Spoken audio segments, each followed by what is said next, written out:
Good evening. Failures of leadership and judgment. Those the most damning words from Sue Gray's long-awaited report into parties at Downing Street. The report is, in Gray's own words, extremely limited, but what she did say was critical. The gatherings were difficult to justify, the excessive consumption of alcohol was not appropriate, and immediate changes need to be made. We now know the Metropolitan Police are investigating 12 events, including one inside the Prime Minister's own flat. This afternoon, he apologised, saying he gets it and he will fix it. In a moment, we'll be live at Downing Street, where operations are being overhauled tonight, and in Boris Johnson's constituency. But first, our political correspondent, Simon Harris, on a day of reckoning for the Prime Minister. Twice in the space of a month, Boris Johnson has been forced to do what Prime Ministers rarely do, apologise to the House of Commons. Firstly, I want to say sorry. And I'm sorry for the things we simply didn't get right, and also sorry for the way that this matter has been handled. Sue Gray's long-awaited but somewhat minimalist report concluded that behaviour at Downing Street gatherings, as she called them, was difficult to justify. There were failures of leadership and judgment, too little thought given to what was happening across the country. The excessive consumption of alcohol is not appropriate in a professional workplace. In the Commons, the Prime Minister accepted her findings. It isn't enough to say sorry.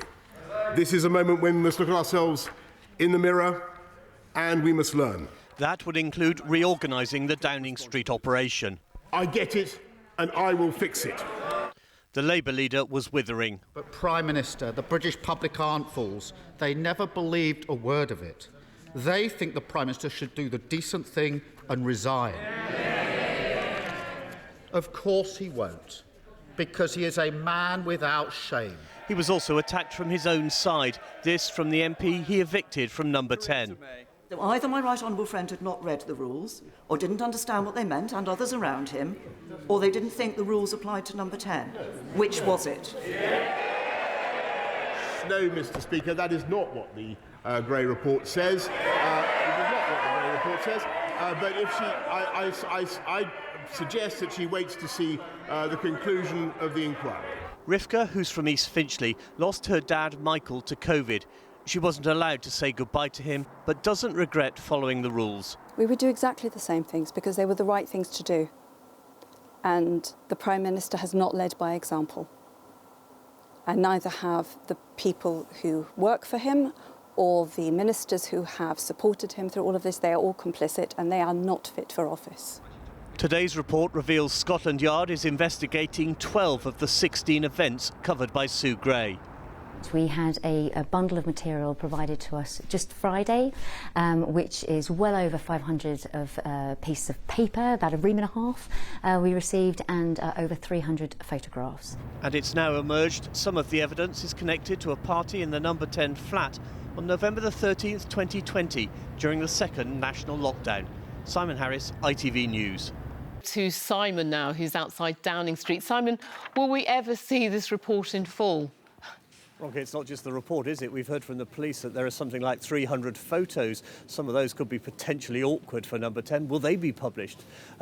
It was in the Commons that after MP pressed the Prime Minister to commit to publishing that full report, the eventual report, after the police have completed their investigations. He didn't, but in the last hour, Downing Street has said he will consider asking Sue Gray to update her report, which is not quite the same thing as publishing the full report.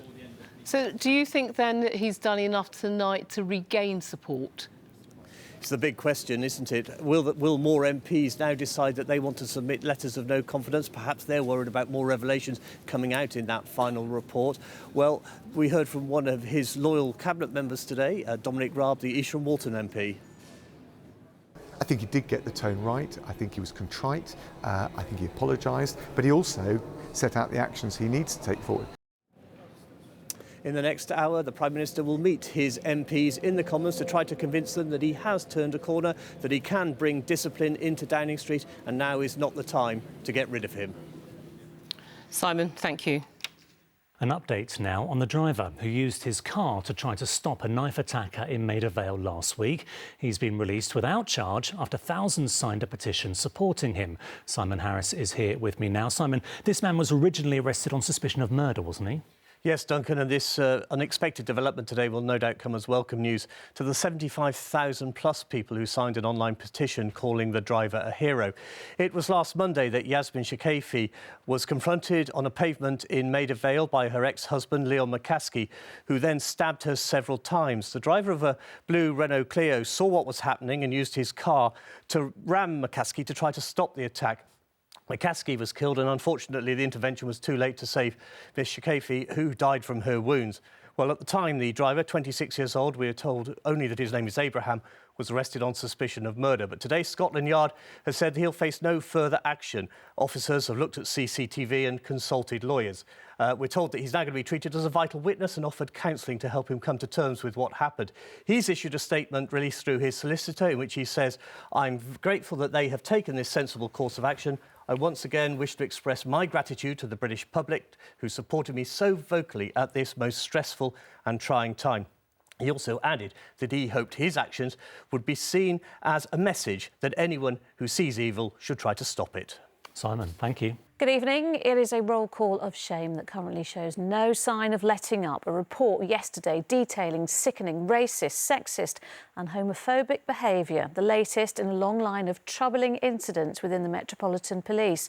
Today, a fresh chorus of voices called for the resignation of Dame Cressida Dick for her lack of accountability as Commissioner. This afternoon, she was put on notice after being summoned before the Mayor to explain exactly how she'll ensure these bad apples, as she called them, are not in fact endemic of a much wider problem within the force. Our political correspondent Simon Harris has the latest. Britain's top cop has just been read the Riot Act. Good afternoon. I've just had a very productive meeting with the Mayor. We were discussing the terrible case that the public heard about yesterday. Disgraceful behaviour. We're both absolutely determined to eradicate it. She called it productive. The Mayor's office called the 90-minute meeting frank. Tonight, her job is on the line. She has led the Met from 2017, and she is somebody who is completely imbued with the culture of the Metropolitan Police. And if you want reform, Cressida has to go. Scotland Yard's reputation has taken a hammering in the past 12 months. In March 2021, Sarah Everard was kidnapped and murdered by a serving officer. It was followed by the heavy-handed policing of a vigil in Sarah's memory. In June, an inquiry into the 1980s murder of solicitor Daniel Morgan accused the Met of being institutionally corrupt.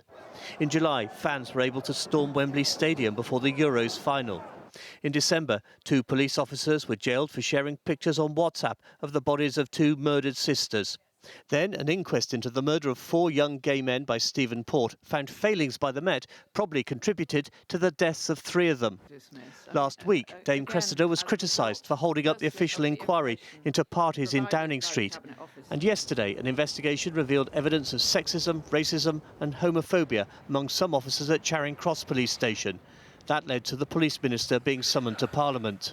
But this is obviously about more than individuals. It's about how a toxic culture can develop and fester in parts of a police force. Some Conservative MPs wanted to blame London's Labour mayor. Because the Mayor of London needs to take responsibility for sorting out the culture of the Metropolitan Police. But a Labour MP targeted Dame Cressida. Does the Minister agree with me that to really tackle the broken culture within the Metropolitan Police, that we also need to change the Commissioner?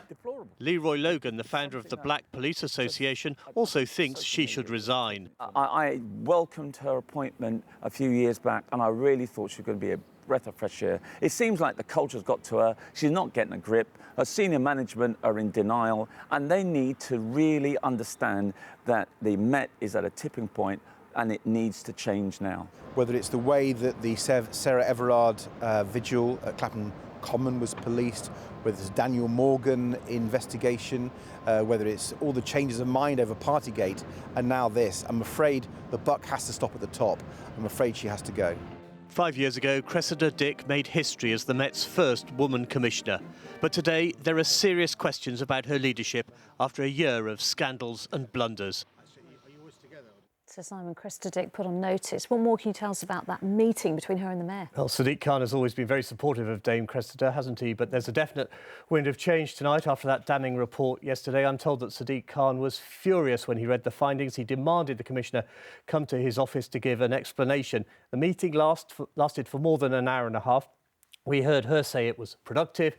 City Hall says it was very frank, which is usually code for pretty heated. The Mayor made it clear the Met has can't return to what he recalls as the bad old days of his childhood in the 70s and 80s. And he's told Dame Cressida to come up with an effective plan to restore the trust of Londoners. But make no mistake, she's on notice. I'm told that if she doesn't come up with a plan to fix it, he will have to reconsider whether she's the right person to lead the Metropolitan Police. All right. Oh, Simon, thank you very much. Good evening. The Mayor of London didn't hold back today. Dame Cressida Dick has just days to come up with an effective plan to change the culture in her force. Sadiq Khan said he was angry and disgusted at the report published on Tuesday, which found shocking misogyny, discrimination and sexual harassment among her officers.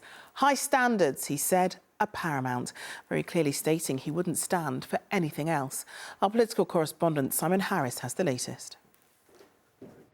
There was a time they liked to be seen as a team. The Mayor and the Met Commissioner would go on patrol together for the cameras. But now their relationship is strained, to put it mildly.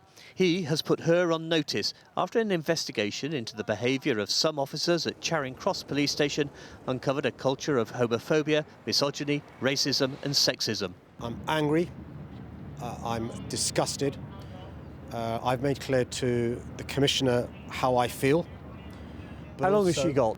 Well, the Commissioner needs to, over the next few days and weeks, come up with an effective plan. Are you prepared to get rid of her? What I'm not prepared to do as the Mayor is to have people working for me in any area of the areas I'm responsible for, whether it's Crossrail, whether it's the fire service, whether it's policing, who don't understand the importance I put to high standards.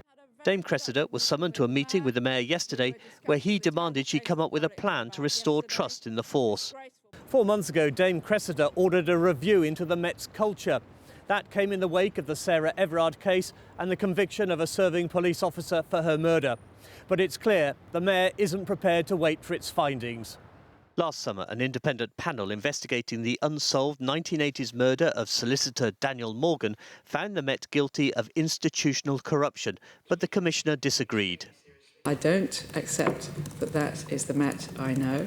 Today, Mr Morgan's brother joined calls for Dame Cressida to stand down. The idea that somebody who obstructed a panel of inquiry looking into police corruption is going to be effective in tidying up this latest mess is ludicrous.